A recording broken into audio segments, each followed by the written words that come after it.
अभी जो हम टॉपिक समझने जा रहे हैं, basic concept about the panchakarma. Panchakarma में का मेन कॉन्सेप्ट क्या है, कौन कौन सी ट्रीटमेंट जो है वो पंचकर्म के अंडर आती हैं।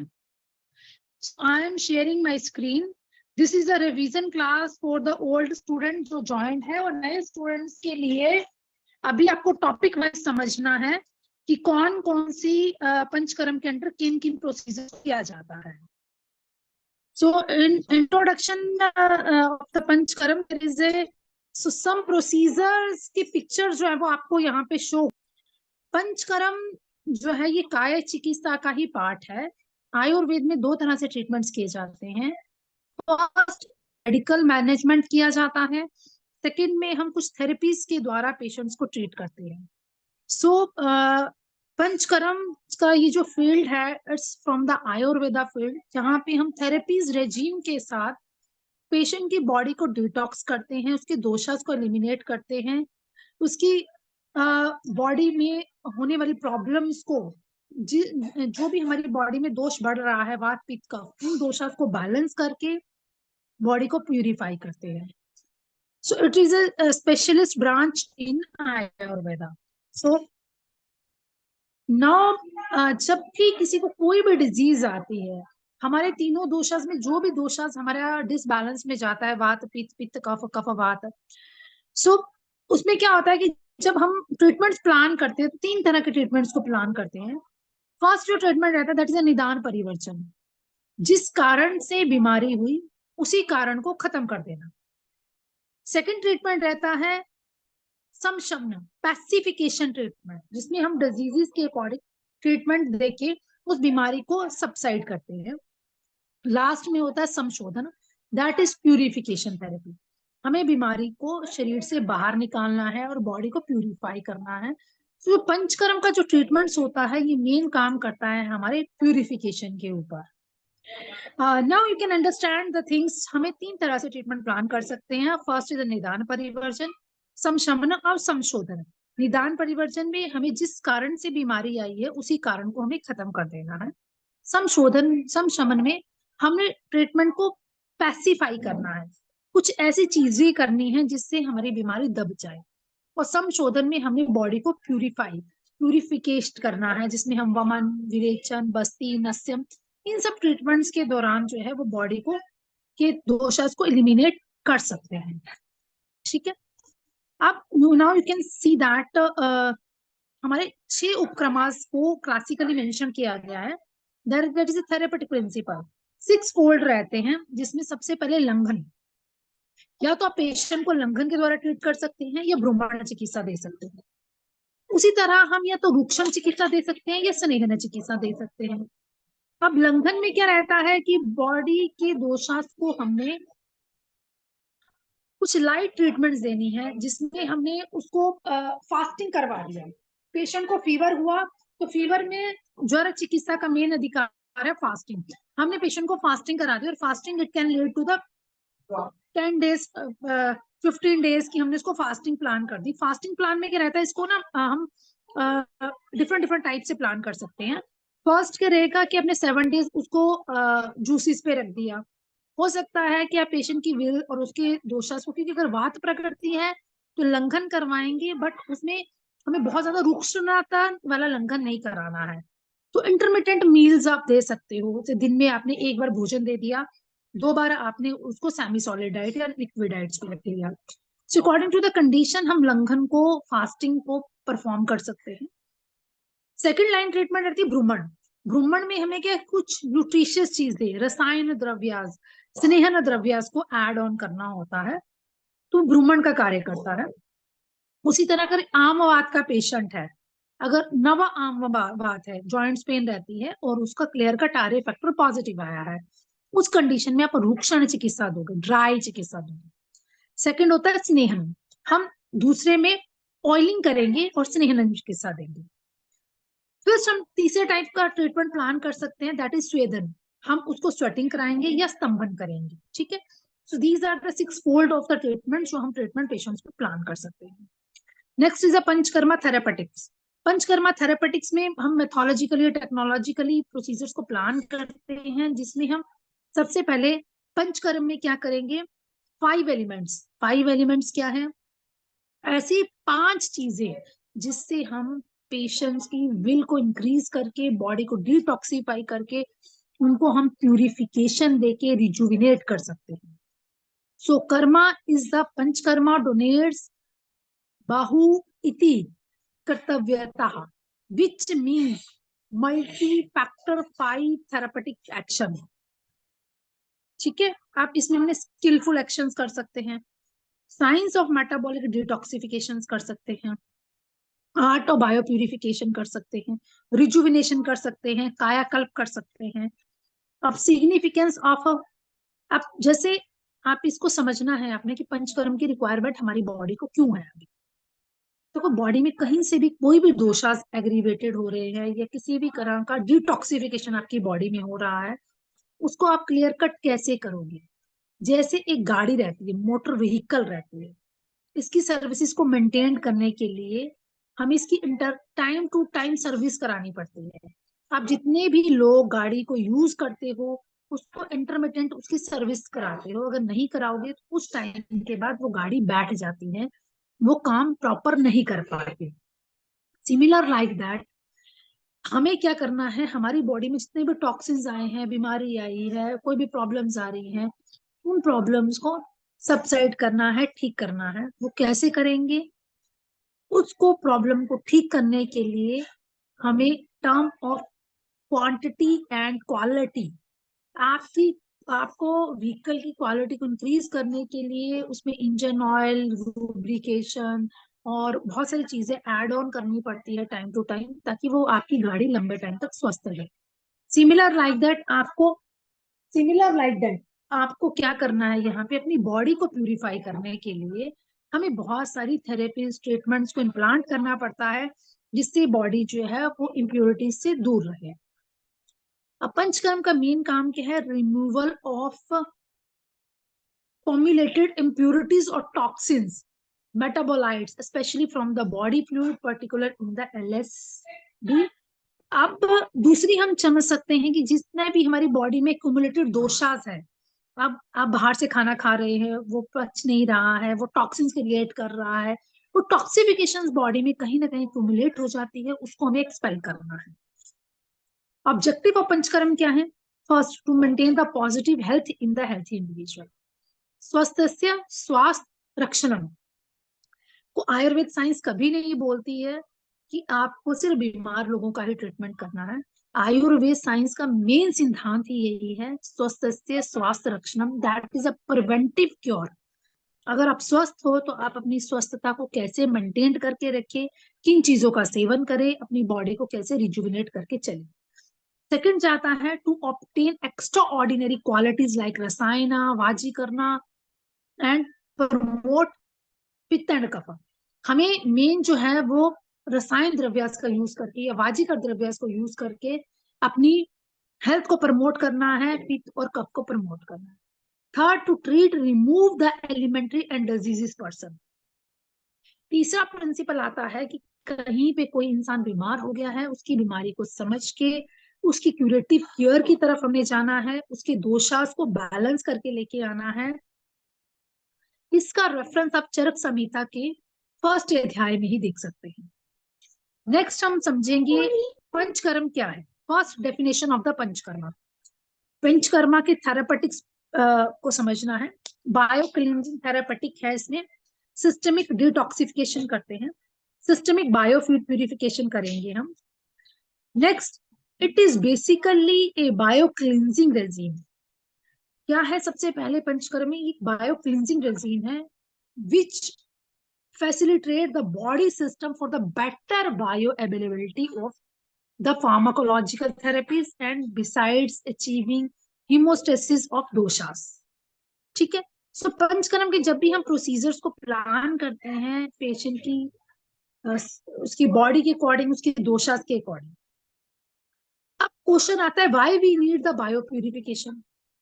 जैसे हमने गाड़ी की सर्विस तो करवा ली, अब हमें बायो प्यूरिफिकेशन की क्यों रिक्वायरमेंट है? Anybody can tell me? Students में से कोई भी मुझे बता सकता है why we need the bio purification, क्या रिक्वायरमेंट है बायो प्यूरिफिकेशन की?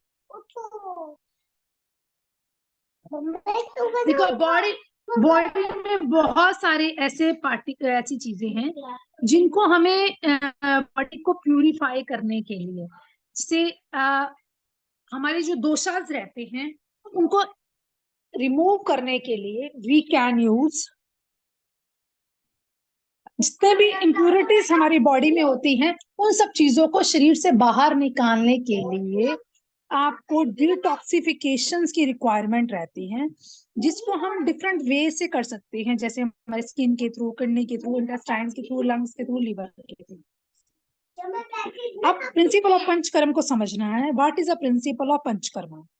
प्रिंसिपल का क्या है कि हमारी बॉडी में जहां पे भी एक्यूमुलेटेड दोषास है उन दोषास को क्लीन करना है, क्लींजिंग चैनल्स को करना है, स्रोतस की शुद्धि होगी। स्रोतस शुद्धि होने के साथ साथ अगर आपने से अपत्य आहार खाया है, कोई ऐसी चीजों का सेवन किया है जो आपकी बॉडी में प्रॉपर डाइजेस्ट नहीं हुई है, तो वो क्या बन जाती है? वो आव बन जाती है। You have to learn the, आपको कुछ वर्ड्स को याद करना पड़ेगा न्यू स्टूडेंट्स को। आमा, आमा इज दैट जो अनडाइजेस्टेड फूड हमारी एलिमेंट्री कैनाल में पड़ा रहता है और it can not be exceed, बाहर नहीं निकल पाता, वो इंप्योरिटीज क्रिएट करता है और बाद में ये आम सिक्रेट करता है। सो हमें मेन जो प्रिंसिपल है, सबसे पहले दीपन पाचन करना होता है पेशेंट का, उसके बाद शोधन की ट्रीटमेंट करनी है, दोषास को बाहर निकालना है, फिर हमें संसर्जन क्रम पे काम करना होता है। Next is non replaced, non recurrence of diseases नहीं होती, ठीक है। Application of the panchakarma, panchakarma में आपको एक चार्ट दिख रहा है, इस चार्ट को अपने फॉलो करना है new student and all student. You can easily assess किस तरह से ट्रीटमेंट प्लान किए जा सकते हैं। First is deepana, pachana, snehana, स्वेदना।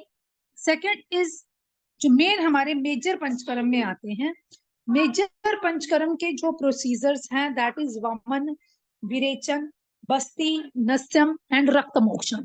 These are the major procedure.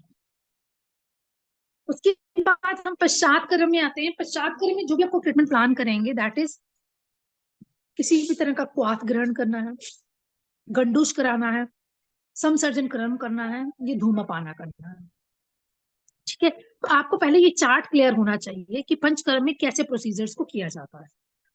जो पूर्व कर्म में आते हैं दैट इज ऑल जो हमारे दीपन, पाचन, स्नेहन, स्वेदन, ये हमारे 4 पूर्व कर्म के अंडर आ रहे हैं। मेन पंचकर्म के 5 ही प्रोसीजर है जो बॉडी को डिटॉक्सिफाई करते हैं, इंप्योरिटीज को रिलीज करते हैं। Now the beginners you should know about the things. हमारी बॉडी में जैसे हमने समझा 3 दोष है, वात, पित्त और कफ, ठीक है। आपको बेसिक आइडिया होना चाहिए पहले, वात कहाँ रहता है, पित्त कहाँ रहता है, कफ कहाँ रहता है। वात जो है ये हमारे, वात का मेन स्थान जो होता है अस्थि स्रोत, पक्वाश्य, कटी, शक्ति स्रोत, अस्थि, ठीक है। तो मेन जो स्थान होता है दैट इज एन पक्वाश्य, जो आपको पिक्चर में ब्लू कलर से डोनेट किया जा रहा है, इसका मेन स्थान जो है वो वात का है। नेक्स्ट हम पित्त को समझते हैं, जो रेड कलर से यहाँ पे आपको दिख रहा है दैट इज वो पित्त का स्थान है जिसको अमाशय बोला जाता है। इसके बाद कफ का स्थान आता है जो येलो कलर से डोनेट किया गया है, वो कफ का स्थान है। वात के लिए आप बस्ती देंगे, पित्त के लिए विरेचन देंगे और कफ के लिए वमन का ट्रीटमेंट प्लान करेंगे। सो आपको जो दोषास के अकॉर्डिंग हमें ट्रीटमेंट प्लान करना होता है। फर्स्ट ऑफ ऑल जैसे कफ दोष, पित्त दोष, वात दोष, कौन सा दोष बढ़ा हुआ है? किसी का वात दोष बढ़ा है तो उसके लिए हम ट्रीटमेंट प्लान करेंगे वस्ती का, पित्त दोष के लिए हम ट्रीटमेंट प्लान करेंगे विरेचन का, और कफ दोष के लिए हम ट्रीटमेंट प्लान करेंगे वमन का। अभी हमें वात दोष बढ़ा है, बस्ती का ट्रीटमेंट प्लान करना है, तो अगर आप ऋतु के अनुसार जाएंगे कि कौन कौन सी टाइम पीरियड में कौन कौन से ट्रीटमेंट हम प्लान कर सकते हैं, तो वात में हम वर्षा ऋतु में हम बस्ती का ट्रीटमेंट प्लान करेंगे। विरेचन पित्त के लिए हम शरद ऋतु में प्लान करेंगे। कफ जो है वसंत ऋतु में ट्रीटमेंट प्लान किया जाता है, वो वमन प्लान होता है। सो अकॉर्डिंग टू द दोषास जो है और टाइम पीरियड के अकॉर्डिंग आप ट्रीटमेंट्स को प्लान कर सकते हैं। नेक्स्ट हमारा आता है दोष चिकित्सा। देखिए दोष चिकित्सा यहाँ तक आप सब स्टूडेंट का आई थिंक क्लियर हो गया ना कि वमन विरेचन बस्ती किस किस दोषास में देनी है, कौन कौन सी ऋतु में हमें प्लान करनी है। अब हमें समझना है कि कफ के लिए वमन तो दिया जाता है और इसको वसंत ऋतु में ही क्यों करना है, क्योंकि कफ जो है वो वमन कफ के लिए दिया जाता है और वसंत ऋतु इसमें कफ जो है प्रकोप अवस्था में आता है। जो यहाँ पे ये आपको पिंक कलर से डोनेट हो रही है ऋतुएं, ये मेंशन करेंगी कि इसी ऋतु में ये दोष प्रकोपावस्था में आता है। दोष 3 फॉर्म में आते हैं, संचय, प्रकोप एंड प्रसरावस्था। संचय में जो हमारा कफ होता है वो बढ़ने लगता है थोड़ा थोड़ा। अगर आप देखिए तो नवंबर दिसंबर में आपको कफ की प्रॉब्लम्स होती हैं और जनवरी फरवरी में जिसको भी कफ की दिक्कत होती है वो बीमारी बढ़ जाती है उसकी। ठीक है, so these are the criteria जो हम ट्रीटमेंट प्लान करेंगे अकॉर्डिंग टू द ऋतु के अकॉर्डिंग। ठीक है, next you can move to the general guideline. Panchakarma के दौरान आपको किन किन चीजों को फॉलो करना है और किन चीजों को फॉलो नहीं करना है। जब भी आप पंचकर्म के लिए प्लान करोगे तो फर्स्ट ऑफ ऑल आपको पेशेंट को एडवाइस करना है फर्स्ट विजिट पे ही कि उनको दिन में सोना नहीं है। कर्ड का बिल्कुल भी इस्तेमाल थ्रू आउट द प्रोसीजर नहीं करना है, लंबा ड्राइव नहीं करना है, वॉकिंग नहीं करना, स्टैंडिंग पोजीशन, ट्रैवलिंग में नहीं रहना है लॉन्ग ड्यूरेशन में, सस्पेंशन ऑफ नेचुरल अर्जीज को नहीं करना है, एक्सरसाइजेस ज्यादा नहीं करनी, एक्सपोजर टू द एसी नहीं करना है, ब्रीज, सनलाइट, स्मोक, डस्ट, इन सब चीजों को एक्सपोज नहीं करना है। रोज जो है वो रेगुलर डाइटरी इंटेक लेना है।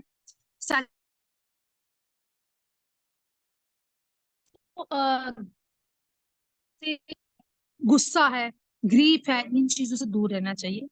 स्विमिंग में नहीं जाना चाहिए, इन सब चीजों को अवॉइड करना चाहिए। क्या करना चाहिए, इनको हल्का गर्म पानी लेना चाहिए, नॉर्मल वाटर लेना चाहिए और इनको क्या है strictly avoid complication to the maximum benefits. जो भी हमारी बॉडी में कॉम्प्लिकेशंस आ रही हैं उसको समझते हुए ही इमीडिएटली ट्रीटमेंट। सो हमें क्या है इरेगुलर डाइटरी हैबिट्स। सो जब ये पंचकर्म प्लान करते हैं डू एंड डोंट्स को समझते हुए ही you can plan for that. ठीक है, जैसे यहाँ पे अपने पेशेंट के लिए प्लान किया वमन।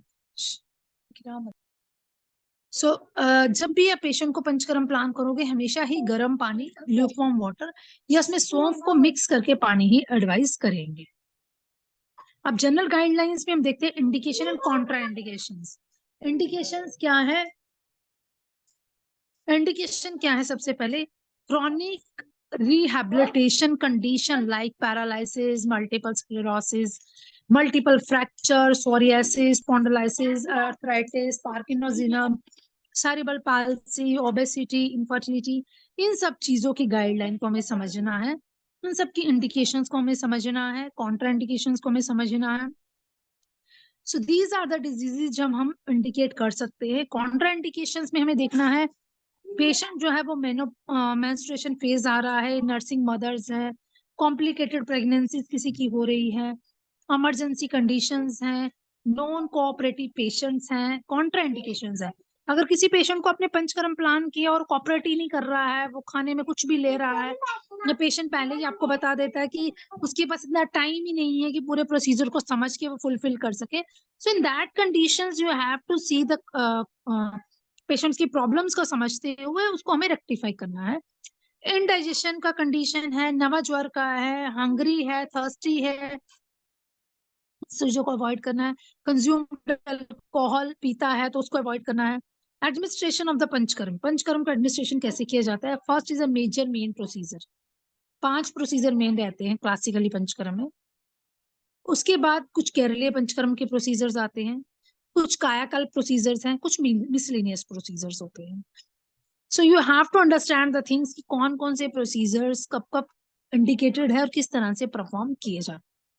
इन एवरी क्लास आपको एक एक प्रोसीजर्स के बारे में आइडेंटिफाई करवाया जाएगा, उसके प्रैक्टिकल्स थ्रू वीडियोस आपको बताए जाएंगे, तो आपके सारे ही प्रोसीजर जो है वो क्लियर हो जाएंगे।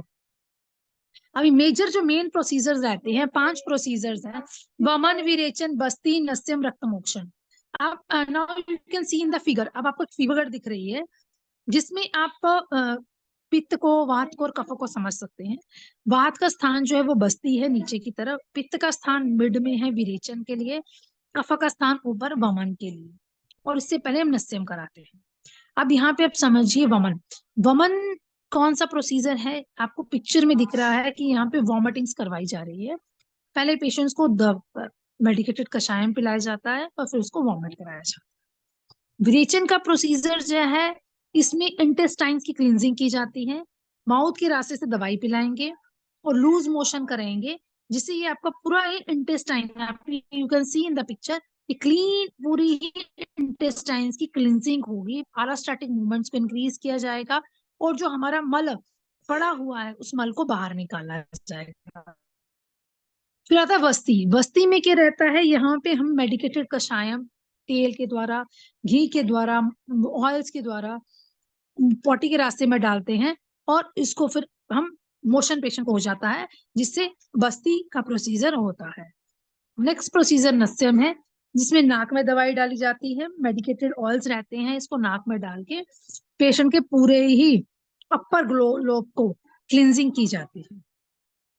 नेक्स्ट आता है रक्त मोक्षण। रक्त मोक्षण का क्या प्रोसीजर है, इसमें जितना भी इम्प्योर्ड ब्लड रहता है या बॉडी में कुछ भी दोषास एग्रीवेटेड होते हैं उनको शरीर से बाहर निकाला जाता है। यहाँ पे हम लीच लगा सकते हैं, हम मल्टीपल पेशेंट्स के फेसेस पे देख सकते हैं, गलाघंट में देख सकते हैं, पेनफुल कंडीशंस में लीच लगाई जाती है। सेकंड, हम उसको आईवी लाइन के थ्रू रक्त मोक्षण कर सकते हैं।